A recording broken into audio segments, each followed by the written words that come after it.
Hello there everybody, this is Krista and welcome back to Neopets Tarot, and we are getting on the train of the hashtag 54321 tarot tag made by our wonderful Kelly Bear, and I have been obsessed with watching all the VRs. Just such a fun tag. I feel like how many VRs are out there right now is such a testament to how great of an idea this is. So I wanted to put in my 2 cents because I thought it was fun. So the concept of this, if you haven't seen one of these already, is we are going, Kelly gave us different categories from 5 to 1 of things to just kind of share. And they're pretty general categories, so we were able to really take each of these in any direction we wanted to. The rule Kelly made was to stick to tarot, but, you know, you certainly didn't have to. I actually did. Impressive, I know. So I think we should just get right into it, because I'm really excited. So, starting with 5 is 5 decks. So showing 5 decks in some fashion, and I've loved seeing how many different directions people are taking this, and the one I wanted to take it today is my top 5 fandom decks, because I have been just loving, I mean, not even recently, just always, if I want a deck that's gonna make me smile and just make me feel good, I go to my fandom decks. They have their own shelf now. It's a thing. So we're gonna start with Old Faithful. The Adventure Time Tarot! I mean, how many times? How many times can I possibly show this? I don't know, but it's been a while, hasn't it? I think it's been a while. When I asked Andy if I should take my decks, like show my top 5 fandoms, basically as an excuse to show the Adventure Time Tarot again, she said it's been a while, so we're going with that. But I just love this tarot so much. If for some reason someone said you can only keep one of your one of your fandom decks, which, I mean, what? That would be crazy. But if that was the case, it would be this one. I've had this one for quite a while now, and I love it so much. I use it so constantly. It just, they did such a good job relating the show to the cards, where it's something where it's not even, some of my like fandom decks I have, to me, feel kind of like a little bit of collector's pieces, which I love. But this, to me, and I think it's also because the show feels so special to me, but because you could tell the creator really, really knew the show and was very intentional with what characters went where, it adds this whole other layer to the tarot of really relating it to these characters and to different scenes from the show. Oh, it's so good. It's so good. Can't recommend enough. That is the Adventure Time Tarot. Okay. I have just piles of stuff everywhere, so we're gonna make a mess. Next up, I'm not going in any particular order, by the way. This is just the stack of the pile. Next, I've got my 2 decks from Quarter Press, who they make tons of fandom style decks. Totally recommend checking them out. Everything is always amazing that I get from them. But the first I'm going to show is the Mystery Tarot. Now this is a deck based on the show Gravity Falls, which I really, really love. I watched this show for the first time when I was simultaneously in grad school and also when I got Stevie. So and I got Stevie like the end of August in 2019. So I just have such good memories around this show because I was working at the library part-time so I could finish my master's and had this new kitten, so we just hung out in this like extra bedroom where I used to live, and it was just the 2 of us during the day while I did my homework. We watched this show, she did her little kitten thing, and it was so much fun. And I I think this deck is really, really well done as well. It really relates the characters super well to the tarot. Fun fact, the guy behind Quarter Press is married to Holly Audley. So he knows his stuff. You know he knows his stuff about tarot and has... I assume that he himself knows it really well because he makes these amazing decks, but it's one of those things where it's also like, okay, we've seen Holly make decks too, so it's sort of like, you know, within the household. Really fun. But anyways, besides the point, the production quality is always amazing from Quarter Press. You can tell that they know the show really well. No complaints with this one. This is a really fun summer deck for me because the whole premise of the show is that the kids are with their uncle for their school summer break. Yeah, really fun. Love this one. So that is the Mystery Tarot based on Gravity Falls.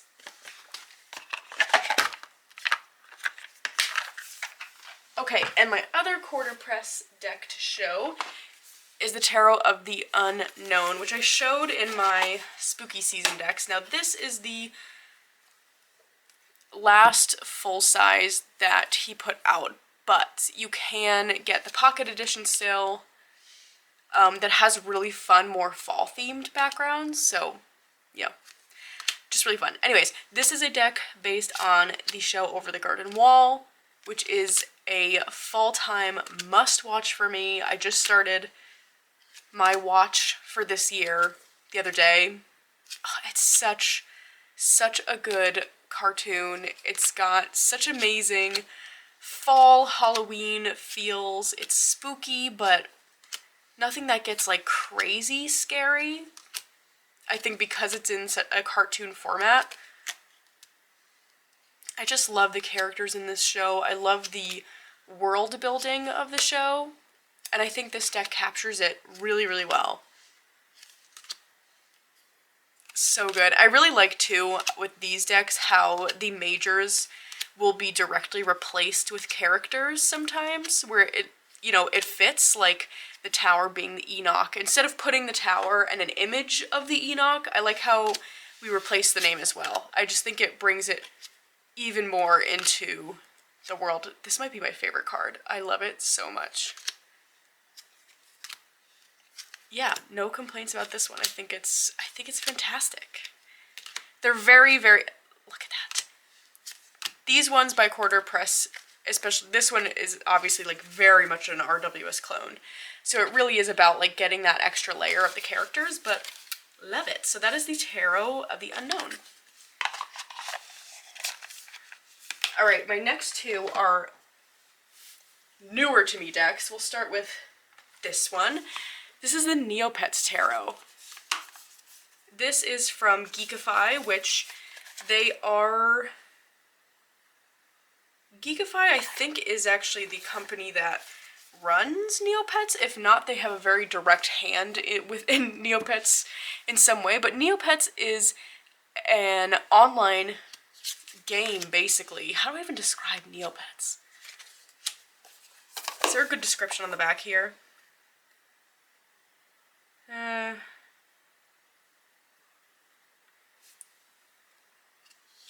not sure. So basically, Neopets to me is a very much like a cozy online game. And you get to own Neopets. So they are entirely made up species that you can own your own Neopets in the land of Neopia. There's all sorts of fun games to play, places to explore. It's all very 2D. I would say, I don't really know when Neopets started, but, oh, nope, 1999. So I played Neopets all the time as a kid. I was so obsessed with it. And it teaches you a lot of, like, interesting skills as well, I would say. Like, you open your own bank account, learn about interest, you can invest in a stock market on here. Like, it really can go pretty deep, you know? But I got this deck recently because I saw that there is a Neopets deck coming out mass market.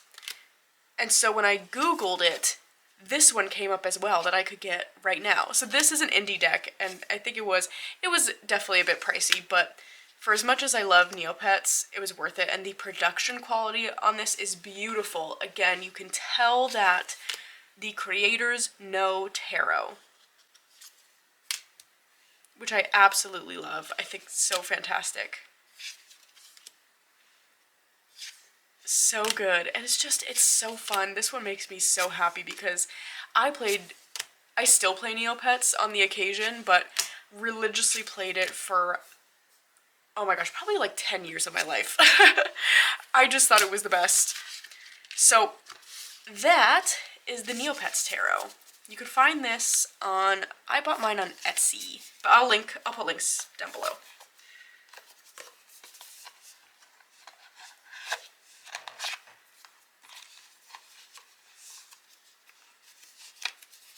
Come on. Okay. My background. Now, you know what? Hold on. I have to do an honorable mention before I do my last one because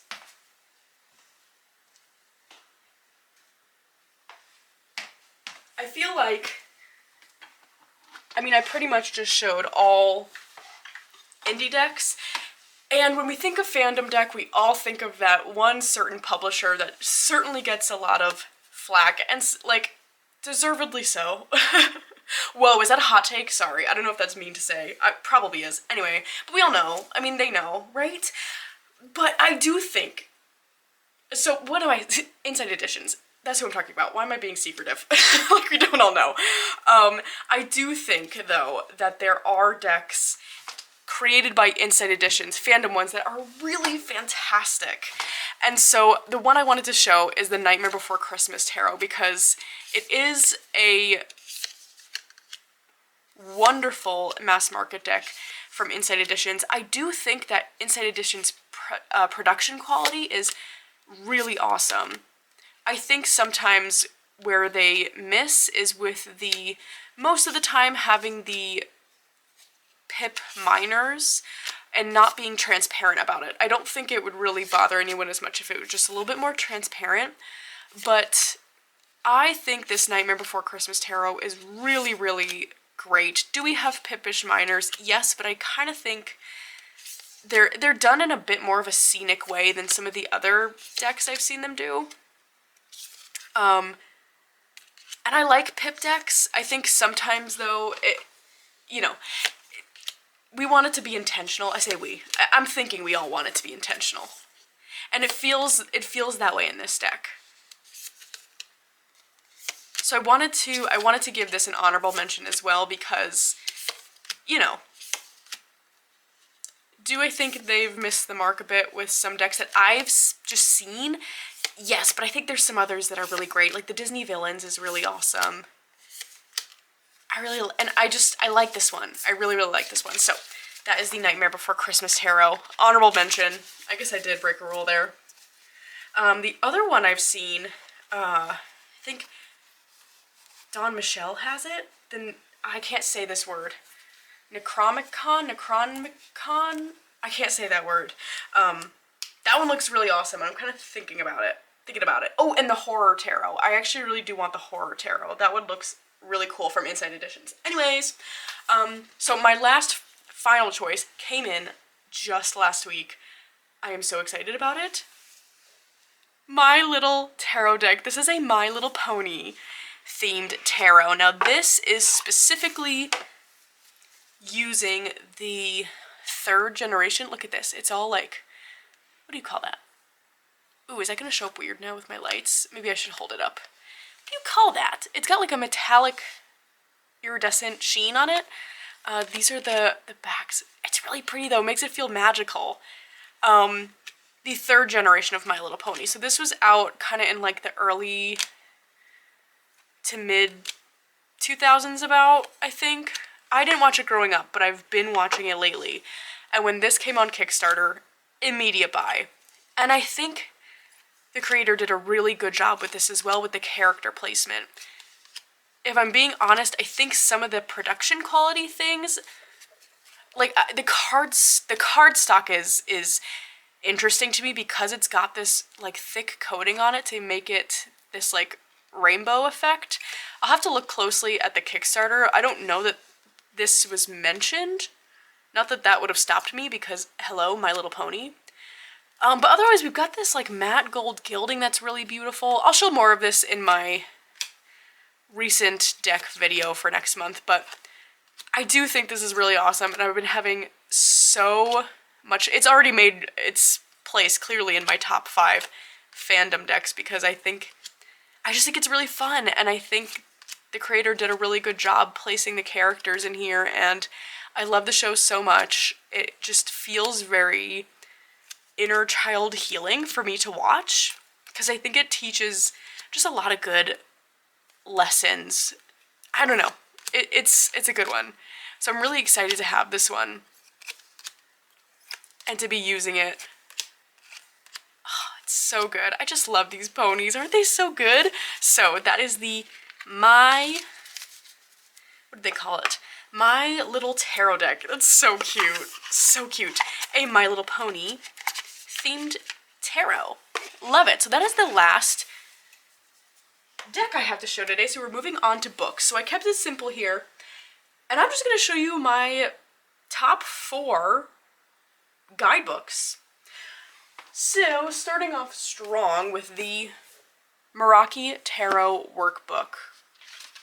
Now this, ooh, I gotta zoom out a little, huh? Ooh, you're gonna see my my scrapbook paper background exposed. Okay, anyways, I think this guidebook is really good, which I'm very happy about because it is a separate buy, which is fine.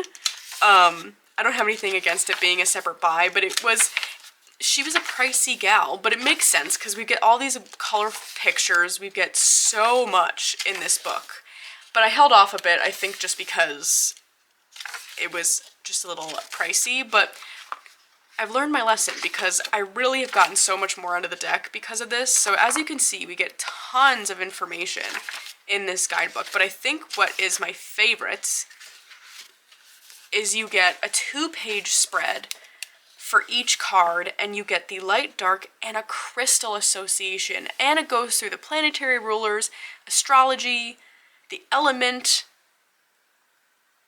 and then you get like, is it a yes, no, or neutral card? So it really opens up the ways you can use these cards, which I think is really, really awesome and just different.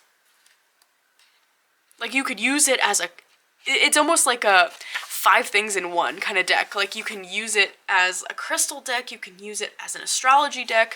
I mean, I guess you can use any tarot as an astrology deck. Those are kind of fixed associations. Yes, correct. I think what interests me the most is the crystal layer. It's just so good. And I haven't done that clearly, but you get like this journal section in here. So I do think it's a really beautiful book. Like just really great production quality. Oh my gosh, I'm really exposing myself here with this zoom out. So yeah, definitely recommend that. And now that I'm looking at that, I'm kind of thinking I should just bite the bullet and get the Terra Volatile huge guidebook that just came out, because that was another one I was like, that's really pricey. Like for the extra book. But I got so much, like the Meraki workbook added so much to my use of the deck. I should do that.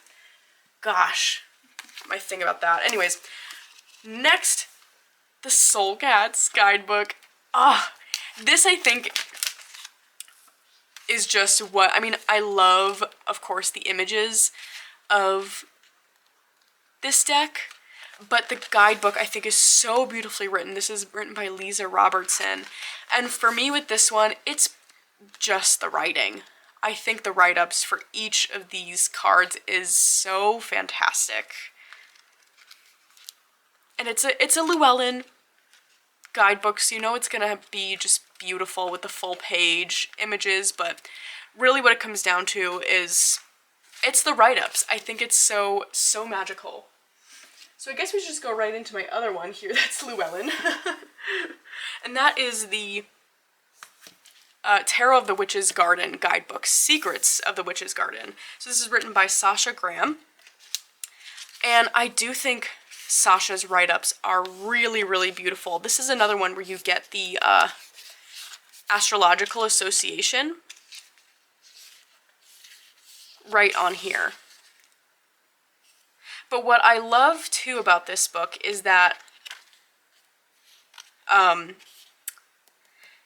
say if you were reading with reversals, if you pulled something reversed, or to me I tend to just like feel the vibe, does it feel reversed? It gives you a follow-up question to that. So this is the Tower reversed. So to the right of pulling the Tower reversed, ask yourself, what am I holding back from? I just think that's really cool. We get that for the majors, and do we get that for... Yes, we get that for every card in this deck, which I think is so fantastic. But what really, I think, stands out to me the most about this guidebook is how many spreads we get in the back. It's a lot of spreads. Because I'm not much of a spread person, but I do love when guidebooks come with spreads to try out with the cards. Oh my gosh, can I get to... We're getting to the back of the book, so I can't handle it that well. Alright, here we go.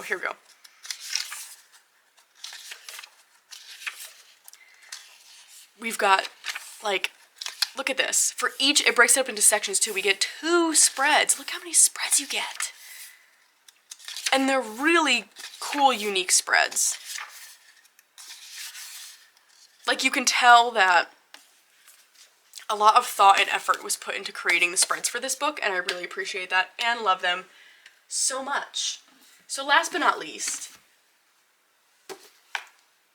my last favorite guidebook to show is the Book of Pandas that goes with the Panda Tarot by Kimberly San. This guidebook there's so much personality. So for each card, you get a wonderful write-up that each panda has a name and a whole personality that through the story of the panda and their personality, it really reveals this message to you. But then you get a panda power-up. And this part of it is really kind of usually the panda in the card speaking directly to you. And I just think that you also get some really cool spreads in here as well. There's a lot of spreads in this guidebook also. Is it for every... There's one for every major. Let's see, does this one also have it for the minors?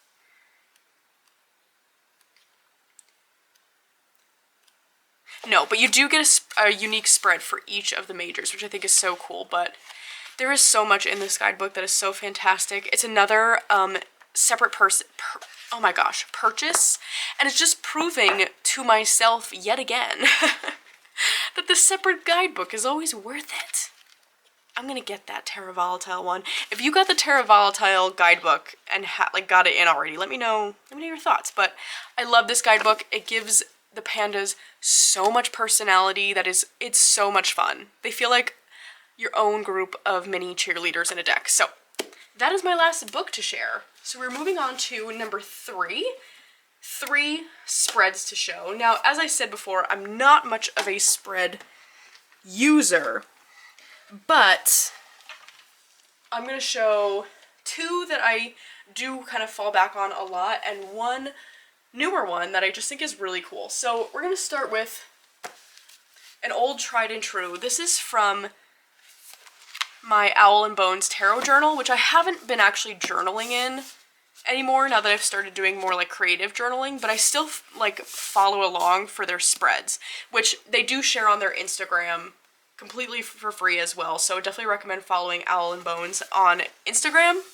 But this is their week ahead reading, which is Let Rest Wake Up mantra. And I don't do this every week. Sometimes I have more intentional things I want to ask, but when I don't really know what I want, when there isn't anything specific, this is just such a good, like, basic week ahead spread. But at the same time, I feel like I love the idea of the mantra. I don't feel like I see that in a lot of week ahead spreads.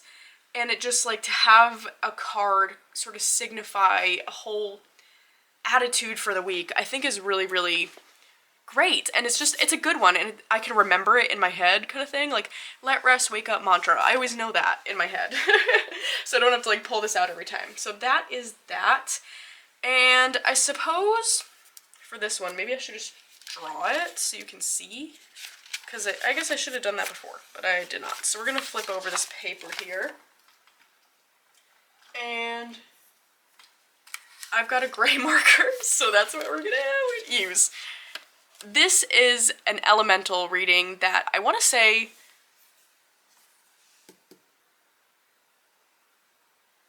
Andy is the one who introduced it to me. I think she came up with it, but maybe she got it from somewhere else. I don't know, but Andy introduced it to me. This is one we use for our daily reading together so often. This is like our fallback spread to use in our morning readings, and it's an elemental spread, if I didn't say that already. So how we usually work it is we've got at least one, sometimes multiple, central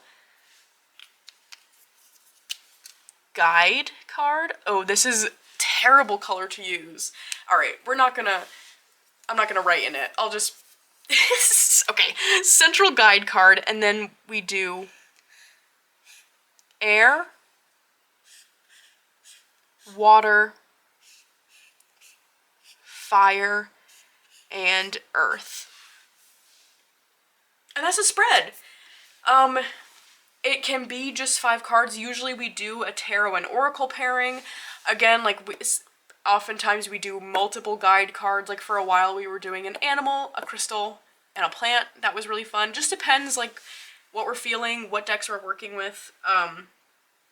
And we sometimes mix around the order we read the elements. We don't necessarily like go in a perfect circle. Again, it just depends on the vibe.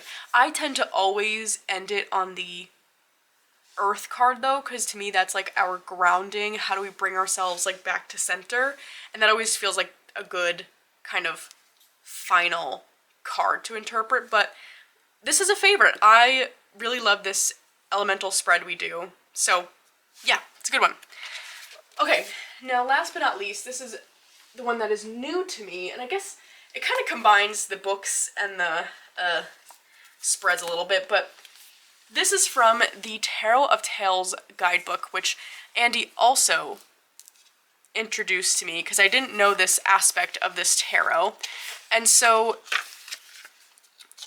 the spread suggested in this deck, I'm just going to turn to a random card, is pulling 5 cards so that you have cards for in the past, at present, on the horizon, from above, deep within. And so you pull those 5 cards, and depending on what position it's in, every single card has a different interpretation for those different like kind of timeline markers. But you can also read it like normal. They'd have keywords up here as well. But I just think that is so amazing. I don't think I've ever seen a guidebook like this where it really breaks it down to all those different kinds of categories and really like heavily suggests, I feel, using this spread. And I've done it a few times now, and it's really, really fun and just really good. So I love the idea of this. So that is the kind of layout of the Tarot of Tales as a spread. All right, my 3 spreads. Now we are going to talk about my tarot paraphernalia. We're going to zoom in again so I can stop exposing my fake background. Okay, I didn't bring anything over. Hold on. Okay, things to show. It's a visual format, Krista. You know, get it together. You have to show things. Okay, so the concept of this was like 2 things. Hold on. Now I'm off my page. The way I am going about it, I think there was like 2 different, okay, either 2 tarot habits or 2 pieces of like paraphernalia that you always use when you're doing readings. And I guess this is sort of a 2-in-1 for me. So my 2 big ones that, like, I pretty much, there are times when, like, if I'm pulling cards at work, you know, I'm not gonna do this. Sometimes I just want to pull a really quick card. I'm not gonna do this. But if I'm, like, sitting down to do a reading, I will always light my candle. I have, jeez. I've got a candlestick that, to me, this is like in-session reading candle. I've got lots of candles I keep lit quite often, but this I will light before I start a reading, and I will always blow it out when the reading is done. And look at this cutie mushroom holder. So, I always light a candle, and then, do I want to share that? A lot of time I like lighting incense, and I will always do it for my morning reading, but that's not like, I don't do it for every single reading, right? I'd be going through a lot of incense sticks. So, the other thing I do with every reading is I made myself this divination oil with this, look at this, like, cards sticker I put on it. Don't remember what's in it. I have it written down somewhere, but it's just an oil. It's an olive oil base, because that's what I have. And I will put, I'll demonstrate, why not? So I take the dropper, and I just put 1, 2, 3 drops in the middle of my palm before reading, and I just rub it in, just like it's hand lotion. But I made it myself, as I said, olive oil base. I know there's definitely rosemary essential oil in there, but then otherwise it's just a bunch of herbs I collected from my garden in there as this oil. Isn't that fun? Okay, I love it. So that's my 2 tarot paraphernalia / habits. And the last category here is a piece of tarot advice. And my advice I have to share, I didn't really think about this.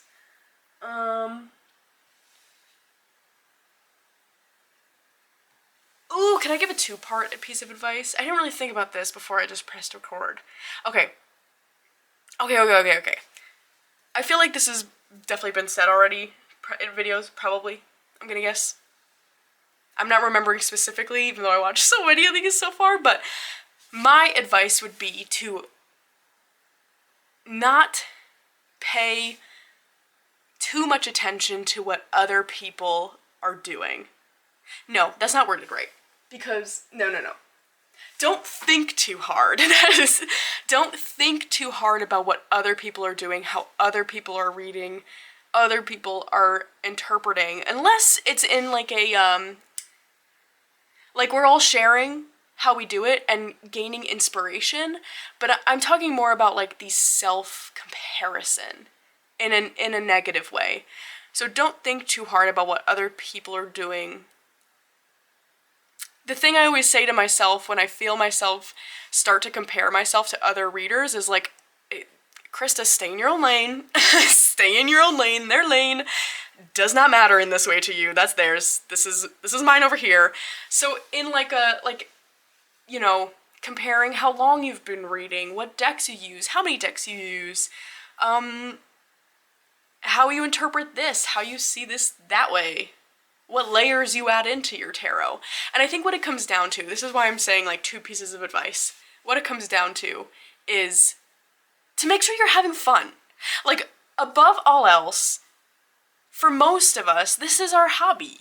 And this is what we really, really like and like to share about. So make sure you're having fun. If something's not making it feel fun for you, then don't do it. That's my advice. XO. Krista. Anyways.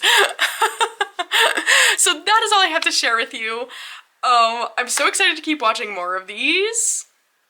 That's all I got. So I hope you're all having a wonderful beginning to your week, and I'll see you again very soon.